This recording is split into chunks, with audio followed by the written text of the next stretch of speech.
کشتی ڈوبنے کا ایک اور سانحہ، 44 پاکستانی جاں بحق، کشتی میں 66 پاکستانیوں سمیت 86 تارکین وطن سوار تھے، 50 افراد ڈوب گئے، 13 پاکستانیوں کی لاشیں سمندر سے نکال لی گئیں، غرناطہ کے دخلہ الحسن اسپتال منتقل، 2 جاں بحق پاکستانیوں کے اہل خانہ کا میتوں کی وطن واپسی کے لیے رابطہ، زندہ بچنے والے 35 پاکستانیوں کو دخلہ کے قریب کیمپ میں رکھا گیا۔ موریتانیہ سے اسپین جانے والے تارکین کی کشتی مراکش کے قریب سمندر میں ڈوبی۔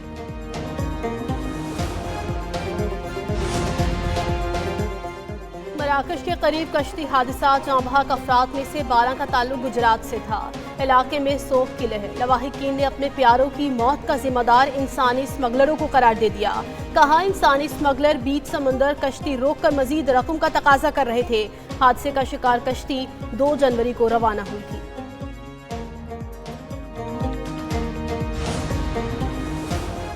یونان کشتی حادثے کا غم ابھی بھولا نہیں تھا کہ ایک اور سانحہ ہو گیا۔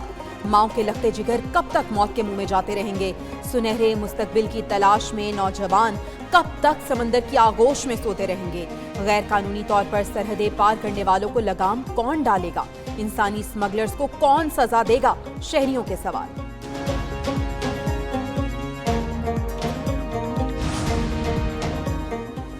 چیئرمین پی ٹی آئی کی آرمی چیف سے ملاقات، سیاست پر گفتگو کا دعویٰ۔ بیرسٹر گوہر کہتے ہیں ان کی اور علی امین گنڈاپور کی آرمی چیف سے ملاقات ہوئی۔ ملاقات پشاور میں ہوئی، اپنا سارا معاملہ آرمی چیف کے سامنے رکھ دیا۔ دوسری جانب سے مثبت پیش رفت ہوئی ہے۔ بانی پی ٹی آئی نے ان کی آرمی چیف سے ملاقات کو خوش آئند قرار دیا۔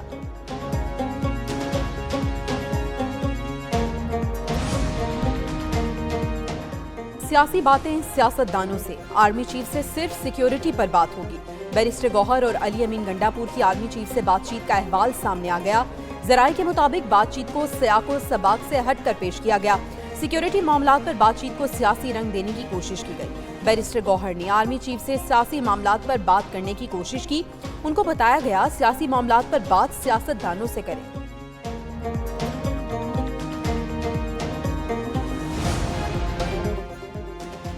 حکومت اور اپوزیشن میں مذاکرات کا تیسرا دور، پی ٹی آئی کے تحریری مطالبات پیش، چیف جسٹس یا سپریم کورٹ کے 3 ججز پر مشتمل 2 کمیشن بنانے کا مطالبہ۔ کمیشن ارکان کی تعیناتی باہمی رضامندی سے 7 دن میں کی جائے۔ دوسرا کمیشن 24 سے 27 نومبر کے واقعات کی تحقیقات کرے۔ حکومت تمام سیاسی قیدیوں کی رہائی کے احکامات جاری کرے۔ جیسے مجھے leader of the opposition Omar Ayub صاحب نے اور اسد کیسر صاحب نے رابطہ کیا، میں نے کچھ گھنٹے میں کو واپس رسپونڈ کیا اور پھر میں نے گورنمنٹ کو ان کا موقف کنوے کر دیا تھا اور پھر گورنمنٹ نے ان کی میٹنگ جو فیسیلیٹیٹ کرنی تھی۔ اسپیکر کو مذاکرات درست سمت میں جاتے نظر آنے لگے۔ ایاز صادق کہتے ہیں حکومت اور اپوزیشن کی تیسری میٹنگ خوشگوار ماحول میں ہوئی۔ مساق معیشت اور دہشت گردی کے معاملے پر بھی قوم کو متحد ہونا چاہیے۔ اپوزیشن کے مطالبے پر بانی چیئرمین سے ملاقات کرا دی۔ عرفان صدیقی نے کہا بانی پی ٹی آئی سے ملاقات کی تائید کی، آئندہ اجلاس کی تاریخ کا اعلان اسپیکر کریں گے۔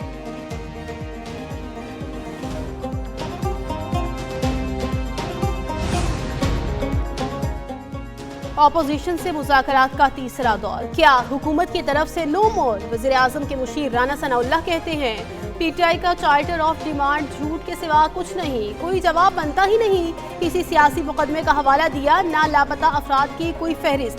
اپوزیشن مینڈیٹ واپسی کے مطالبے سے پیچھے ہٹ گئی، مطالبات کا مؤثر اور حتمی جواب دیں گے۔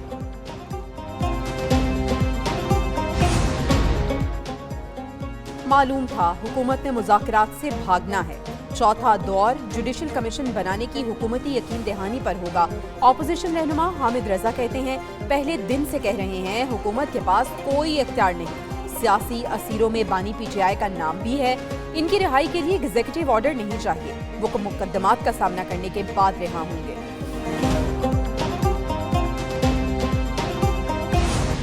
At long last, I can announce a ceasefire and a hostage deal has been reached between Israel and Hamas. Gaza جنگ بندی کے لیے قطر، مصر اور امریکہ نے کوششیں کی۔ امریکی صدر بائیڈن کہتے ہیں